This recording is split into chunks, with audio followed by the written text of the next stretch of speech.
नमस्कार दोस्तों, मैं हूं संतोष पाठक और आप लोग देखना शुरू कर चुके हैं संतोष पाठक ऑफिशियल यूट्यूब प्लेटफॉर्म। इस देश के लोकतंत्र के लिए, इस देश की लोकतांत्रिक व्यवस्था के लिए आज का दिन बहुत ज्यादा अहम होने जा रहा था।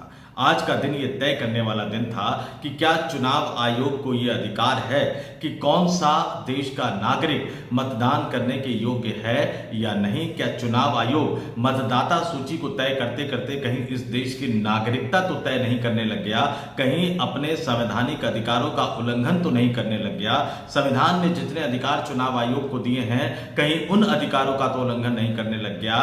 और इस देश के लोकतांत्रिक व्यवस्था की जो बुनियाद है वो ये है कि इस देश के मतदाता देश की सरकार चुनते हैं। कहीं ऐसा तो नहीं कि चुनाव आयोग के बहाने इस देश की सरकार को यह अधिकार मिलने जा रहा है कि वो मतदाता का चयन कर सके, यानी वो तय करे कि इस देश में कौन मतदाता है या नहीं। तो आज का दिन लोकतंत्र के लिए बहुत महत्वपूर्ण दिन था। सुप्रीम कोर्ट में सुनवाई थी। बिहार में जो SIR अभियान चलाया जा रहा है, बिहार मतदाता सूची गहन पुनरीक्षण अभियान, सुप्रीम कोर्ट में सुनवाई हुई। सुप्रीम कोर्ट के न्यायाधीश महोदय साहब ने कई तरह की बातें कही। अब सुप्रीम कोर्ट में क्या हुआ, सुप्रीम कोर्ट ने आज क्या क्या कहा, उन तमाम तथ्यों को एक एक करके मैं आपके सामने रखूंगा। अब ये फैसला आप ही कर लीजिएगा कि सुप्रीम कोर्ट ने चुनाव आयोग को फटकार लगाई है या चुनाव आयोग को राहत मिली है, या चुनाव आयोग के SIR अभियान के खिलाफ जो लोग, जो राजनीतिक दल, जो नेता, जो अन्य संगठनों के लोग सुप्रीम कोर्ट में गुहार लगाने गए थे, उनको न्याय मिला है। आखिर सुप्रीम कोर्ट का ये फैसला क्या बता रहा है, मैं तथ्यों को आपके सामने रख रहा हूं। फैसला आप खुद कर लीजिएगा। कमेंट करके आप बताइएगा कि सुप्रीम कोर्ट के इस फैसले को आप किस नजरिए से देखते हैं। लेकिन उससे पहले आपसे एक अपील, आपसे एक आग्रह, संतोष पाठक ऑफिशियल यूट्यूब प्लेटफॉर्म को आपसे हर तरह के साथ सहयोग और समर्थन की जरूरत है। वीडियो प्रमोट नहीं किए जा रहे तो आपको वीडियो ढूंढ ढूंढ कर देखना पड़ेगा। तो आपसे अपील है कि दिन में कम से कम 2 बार हमारे चैनल पर जरूर आ जाया कीजिए और नया वीडियो दिखे तो उस नए वीडियो को देखिए, कमेंट कीजिए, लाइक कीजिए, ज्यादा से ज्यादा लोगों तक पहुंचाइए और संतोष पाठक ऑफिशियल यूट्यूब प्लेटफॉर्म को सब्सक्राइब भी कीजिए। और जैसा कि मैंने कहा कि हमें आपसे हर तरह के साथ सहयोग और समर्थन की जरूरत है, तो स्क्रीन पर मेरा QR कोड भी चल रहा है। उस QR कोड को स्कैन करके भी आप अपनी आर्थिक मदद हम तक पहुंचा सकते हैं। आप हमारे इस YouTube चैनल को ज्वाइन भी कर सकते हैं और ज्वाइन करके भी, ज्वाइन बटन दबा के भी आप हम तक अपनी सहायता पहुंचा सकते हैं। इनमें से कोई भी साधन, कोई भी तरीका आप अपना सकते हैं। अब आते हैं आज की स्टोरी पर। सुप्रीम कोर्ट में एक अहम सुनवाई।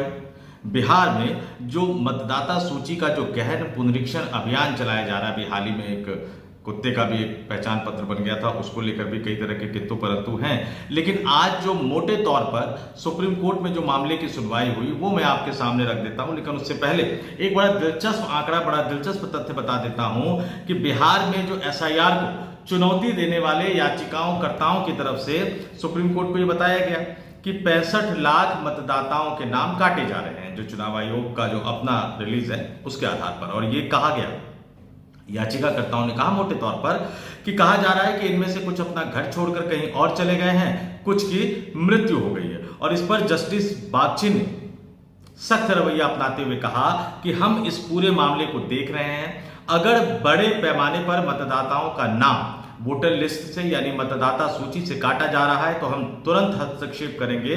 आप ऐसे 15 लोगों को लेकर आइए जो कहे कि वे जीवित है और उनको मरा दिखाकर उनका नाम काट दिया गया है। यानी सुप्रीम कोर्ट ने, जस्टिस बागची साहब ने कहा कि जो 65 लाख मतदाताओं के नाम काटे जाने को एक बड़ा गड़बड़ झाला जो याचिकाकर्ताओं की तरफ से बताया जा रहा है। तो उन्होंने कहा कि आप सिर्फ 15 ऐसे लोगों के नाम ढूंढ कर ले आइए जो जीवित हो और जो ये कहे कि उनके जीवित होने के बावजूद उनका नाम बिहार की मतदाता सूची से, वोटर लिस्ट से काट दिया गया है। सुप्रीम कोर्ट तुरंत हस्तक्षेप करेगा और इतने बड़े पैमाने पर जो मतदाताओं के नाम वोटर लिस्ट से डिलीट करने की कवायद की जा रही है उस पर कार्रवाई करेगा। एक महत्वपूर्ण आदेश भी जारी करेगा। लेकिन फिलहाल मैं आपको बता दूं कि सुनवाई की जो अगली तारीख है वो अब 12 अगस्त तय कर दी गई है। और इस 12 अगस्त में सुप्रीम कोर्ट का रवैया आपने सुन लिया। उन्होंने कहा कि अगर इतने बड़े पैमाने पर नाम काटे जा रहे हैं और गलत तरीके से काटे जा रहे हैं तो फिर निश्चित तौर पर सुप्रीम कोर्ट हस्तक्षेप करेगा। लेकिन ये याचिकाकर्ताओं को ये जिम्मेदारी दी गई है कि कम से कम वो ऐसे 15 नाम ढूंढ कर लाए जो ये कहे कि हुजूर मैं जीवित हूं लेकिन मेरा नाम वोटर लिस्ट से काट दिया गया है, बीएलओ ने वेरीफाई नहीं किया, गलत तरीके से हमारा नाम काटा गया, हमारे साथ नाइंसाफी की गई, तो सुप्रीम कोर्ट तुरंत इस मामले में हस्तक्षेप करेगा, ये जज साहब ने कहा आज की सुनवाई में। सुप्रीम कोर्ट ने इस मामले में कई अन्य महत्वपूर्ण आदेश भी दिए। 12 अगस्त को तो सुनवाई की अगली तारीख रखी गई है। इसके साथ ही सुप्रीम कोर्ट ने एसआईआर के खिलाफ याचिका दायर करने वाले याचिकाकर्ताओं और चुनाव आयोग से 8 अगस्त तक अपना जवाबी हलफनामा दायर करने को भी कहा। इसके साथ ही सुप्रीम कोर्ट ने जब सोमवार को भी इस मसले पर सुनवाई हुई थी तो सुनवाई के दौरान बिहार में मसौदा मतदाता सूची के प्रकाशन पर रोक लगाने से इंकार कर दिया था।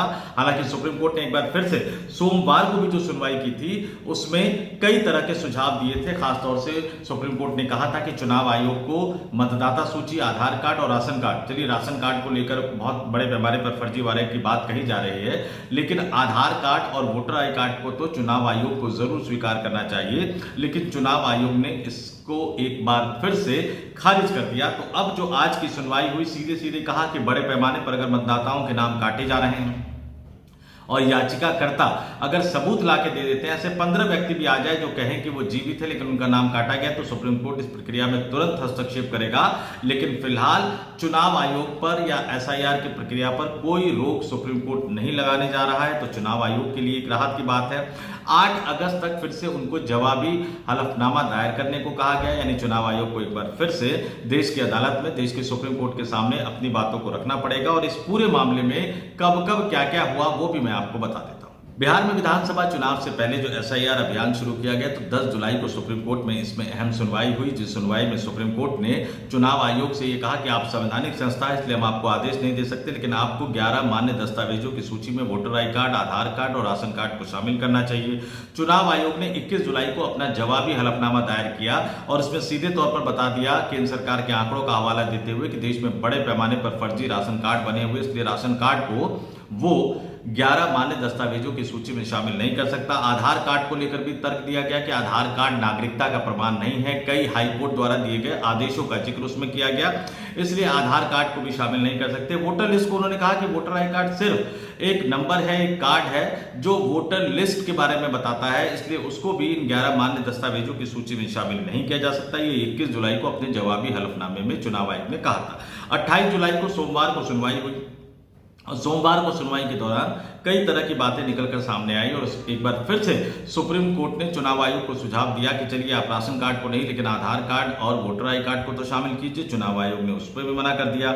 29 जुलाई को फिर आज की तारीख में जो सुनवाई हुई उस सुनवाई में मैं आपको बता चुका हूं कि 8 अगस्त तक चुनाव आयोग को और याचिकाकर्ताओं को जवाबी हलफनामा दायर करने का एक बार फिर से मौका दिया गया है। 12 अगस्त को ज्यादा संभावना है कि 12 अगस्त को इस मामले में अगली सुनवाई होगी। तो अब सुप्रीम कोर्ट पर नजर जो बनी रहेगी लोगों की वो 12 अगस्त की सुनवाई पर बनी रहेगी। तो एक तरफ सुप्रीम कोर्ट से लगातार नई नई तारीख निकलकर सामने आ रही है, चुनाव आयोग को सुझाव, चुनाव आयोग द्वारा उन सुझावों को खारिज करने की बात निकलकर सामने आ रही है, वहीं देश की संसद में इसको लेकर हंगामा मचा हुआ है। 21 जुलाई से संसद का मानसून सत्र शुरू हुआ। 21 जुलाई वही तारीख थी जिस दिन चुनाव आयोग ने जवाबी हलफनामा दायर किया था सुप्रीम कोर्ट में। तो 21 जुलाई से संसद की कार्रवाई शुरू होती है। पिछले पूरे सप्ताह 21, 22, 23, 24, 25 जुलाई हंगामा लगातार जारी रहा। विपक्षी राजनीतिक दल एसआईआर के मुद्दे को लेकर लगातार बवाल करते रहे और सोमवार, मंगलवार यानी कल और आज 28 और 29 जुलाई को भी विपक्षी राजनीतिक दलों ने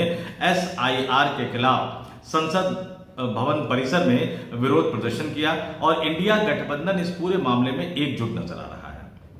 सोनिया गांधी भी पिछले 7 दिनों के दौरान कई बार विरोध प्रदर्शन में उतरी, राहुल गांधी भी उतरे, बुजुर्ग नेता कांग्रेस पार्टी के राष्ट्रीय अध्यक्ष मल्लिकार्जुन खड़गे भी उतरे, समाजवादी पार्टी के मुखिया राष्ट्रीय अध्यक्ष अखिलेश यादव भी उतरे।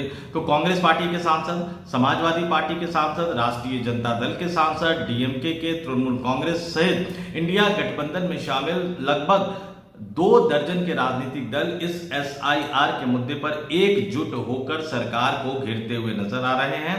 मोदी सरकार की जवाबदेही तय करने की बात कर रहे हैं और चुनाव आयोग की पूरी प्रक्रिया पर सवाल उठा रहे हैं। लेकिन चुनाव आयोग संवैधानिक संस्था है। संसद में हंगामा के जरिए, संसद में विरोध प्रदर्शन के जरिए निश्चित तौर पर चुनाव आयोग पर दबाव नहीं बनाया जा सकता। सरकार पहले ही कह चुकी है कि जो भी कुछ कर रहा है वो चुनाव आयोग कर रहा है। चुनाव आयोग स्वतंत्र संवैधानिक संस्था है और चुनाव आयोग की तरफ से सरकार कैसे जवाब दे सकती है। तो जाहिर सी बात है कि इस पूरे मामले में सुप्रीम कोर्ट के अलावा कोई रास्ता नहीं बचता और सुप्रीम कोर्ट में कब कब क्या हुआ वो मैं आपको बता चुका हूं। अगली तारीख कब रखी गई है वो भी मैं आपको बता चुका हूं। इस बीच कुछ दिन पहले जो बयान आया था तेजस्वी यादव का कि वो चुनाव आयोग के इस रवैये के खिलाफ विपक्षी गठबंधन के नेता के तौर पर विधानसभा चुनाव के बहिष्कार के बारे में भी सोच सकते हैं। उस बारे में विपक्षी राजनीतिक दल आने वाले दिनों में क्या फैसला करते हैं उस पर नजर बनाए रखनी होगी। लेकिन कुछ बातें बिल्कुल साफ है। सितंबर के पहले या दूसरे सप्ताह में चुनाव की तारीखों का ऐलान हो जाएगा, इस बात की संभावना है। अक्टूबर और नवंबर में बिहार में विधानसभा चुनाव होगा, इस बात की भी लगभग पुख्ता संभावना है कि अक्टूबर नवंबर इन्हीं 2 महीनों में हो सकता है। तो सुप्रीम कोर्ट गंभीर मामला लोकतांत्रिक दृष्टि से, क्योंकि चुनाव आयोग इस बिहार के मॉडल को पूरे देश में लागू करने का ऐलान कर चुका है। तो उम्मीद यही करते हैं कि सुप्रीम कोर्ट अगली सुनवाई पर यानी 12 अगस्त की सुनवाई पर कोई अंतिम फैसला, कोई अंतिम आदेश दे और चुनाव आयोग जो हट पर अड़ा हुआ है उसके हट को थोड़ी सी चोट पहुंचाए। कड़ा निर्देश, कड़ा आदेश जो इस देश के लोकतांत्रिक स्वरूप को जीवित बनाए रखने के लिए बहुत जरूरी है। 2-3 चीजों का ध्यान रखें। चुनाव आयोग चुनावी प्रक्रिया का अंपायर है, वो खिलाड़ी नहीं बन सकता। चुनाव आयोग वोटर लिस्ट बनाना और ज्यादा से ज्यादा मतदाताओं को वोट देने के लिए प्रोत्साहित करना, ये चुनाव आयोग का काम है। चुनाव आयोग नागरिकता का निर्धारित नहीं कर सकता। चुनाव आयोग ये तय नहीं कर सकता कि कौन भारत का नागरिक है या नहीं।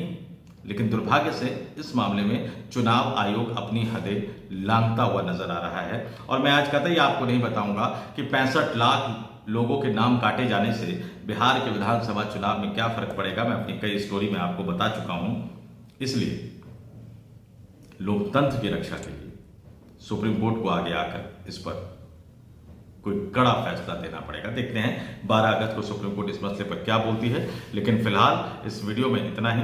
मुझे यानी संतोष पाठक को दीजिए इजाजत। आप तमाम लोगों से अपील, आग्रह, संतोष पाठक ऑफिशियल यूट्यूब प्लेटफॉर्म को सब्सक्राइब जरूर कीजिए। हमारे वीडियो देखिए, पसंद आए तो लाइक कीजिए, शेयर कीजिए, ज्यादा से ज्यादा लोगों तक पहुंचाइए। और आज की इस स्टोरी पर आपके कमेंट का, आपकी प्रतिक्रियाओं का हमें इंतजार रहेगा।